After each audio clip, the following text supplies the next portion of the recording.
నమస్కారం.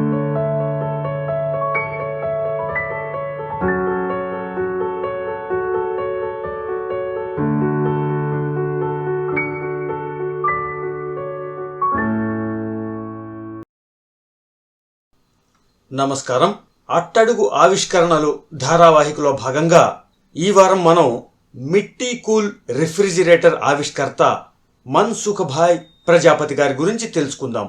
రచన డాక్టర్ చాగంటి కృష్ణకుమారి. గుజరాత్ రాష్ట్రాన్ని 2001వ సంవత్సరంలో భయంకరమైన భూకంపం జనజీవితాన్ని అతలాకుతలం చేసింది.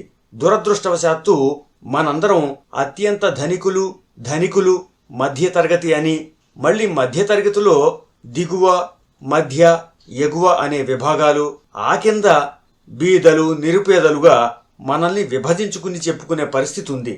ఈ వ్యాఖ్య ఎందుకు చేయాల్సి వచ్చిందో పోను మీకే తెలుస్తుంది. గుజరాత్ భూకంపం తర్వాతి పరిస్థితుల్ని సమీక్షిస్తూ ఒక పాత్రికేయుడు విరిగిపడి ఉన్న కుండల్ని బీదవాని రిఫ్రిజిరేటర్ అంటూ చిత్రాలతో సహా వార్తాపత్రికలో అచ్చువేశాడు.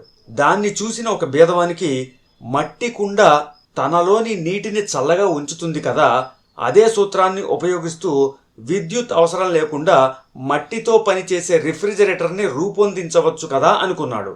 ఆ ఊహ తట్టింది ఒక కుమ్మరికి.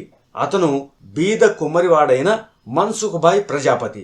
అనుకున్నది సాధించిన అతను మిట్టి కూల్ ఆవిష్కర్తగా, సుమారు 250 మట్టి ఉపకరణాల రూపకర్తగా, వాటి తయారీ కర్మాగారాల వ్యవస్థాపకునిగా ఆయన జాతీయ, అంతర్జాతీయ గుర్తింపు పొందాడు. పారిశ్రామిక విప్లవంతో మనమంతా మర్చిపోయిన మట్టి ఉపకరణాలని మిట్టి కూల్ అనే కంపెనీ పెట్టి అనేక మట్టితో తయారైన ఉపకరణాలని వాడుకలోకి తెచ్చాడు. ప్రత్యేక ధర్మాలతో తయారైన ఇటుకల్ని వాడుతూ మట్టి ఇళ్లను రూపొందించుకుంటే విద్యుత్తుతో నడిచే కూలర్లు, ఏసీలతో పని లేదని మన్సుఖ్భాయ్ చెబుతున్నాడు. ఇతని రిఫ్రిజిరేటర్ని ప్రధానమంత్రి మోదీ గారు తమ చేతుల మీదుగా ఆవిష్కరించారు. అప్పటి భారత రాష్ట్రపతి అబ్దుల్ కలాం గారు ప్రజాపతిని నిజమైన శాస్త్రజ్ఞుడు అని కొనియాడారు. ఆ రోజు తన జీవితంలో మరువలేనిదని ప్రజాపతి అంటారు. మన్సుఖ్భాయ్ ప్రజాపతి బీద కుమ్మరి కుటుంబంలో 1965లో పుట్టాడు. చిన్ననాటి నుంచి కుమ్మరి పనితనానికి అవసరమైనటువంటి చాకచక్యాన్ని అలవర్చుకున్నాడు ఆయన. 1980లో 10వ తరగతి కూడా పాస్ కాలేపోయాడు. తరువాత అతను మరి చదువును కొనసాగించలేదు. ఈ గ్రామీణుడు తన ఆలోచనని కార్యరూపంలో పెట్టడానికి 30,000 రూపాయల అప్పుతో పని మొదలుపెట్టాడు.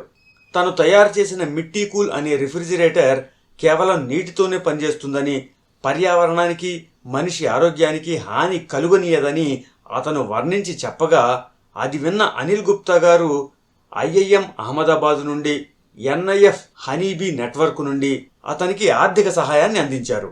రిఫ్రిజిరేటర్తో పాటు మిట్టి కూల్ పేరుతోనే క్రమక్రమంగా మట్టి ఉపకరణాలని రూపొందిస్తూ, ఆధునీకరిస్తూ పేటెంట్లను పొందాడైన. ప్రస్తుతం అతని కంపెనీకి 150 మంది దాకా వర్తక నిర్వాహకులు అంటే డీలర్లు, 60 మందికి మించి పంపిణీదారులు అంటే డిస్ట్రిబ్యూటర్లు ఉన్నారు. దేశవ్యాప్తంగా 9 ప్రదర్శన గదులు అంటే షోరూమ్స్ ఉన్నాయన్నమాట. మిట్టి కూల్ అనే రిఫ్రిజిరేటర్ బాష్పీభవన సూత్రం మీద ఆధారపడి పనిచేస్తుంది.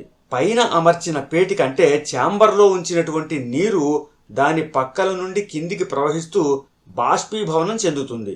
ఆ విధంగా దిగువన అమర్చిన పేటికలో ఉష్ణోగ్రత తగ్గడం వల్ల అక్కడ ఉంచిన పదార్థాలని చల్లగా ఉంచుతుంది. చూశారా, ఉన్నత పాఠశాల చదువు కూడా పూర్తి చేయని ఒక వ్యక్తి ఎంతటి ఉపయోగకరమైన, విప్లవాత్మకమైన మార్పును తీసుకురాగలిగాడో. మెదడుకి పనిపెట్టి దాన్ని ఉపయోగించగలిగితే దేన్నైనా సాధించవచ్చని చెప్పడానికి ప్రజాపతి జీవితం ఒక చక్కని ఉదాహరణ. ఇది ఈ వారం అట్టడుగు ఆవిష్కరణలు ధారావాహికలోని విశేషం. వచ్చే వారం మరో గ్రామీణ శాస్త్రవేత్త గురించి తెలుసుకుందాం. అంతవరకు నమస్కారం.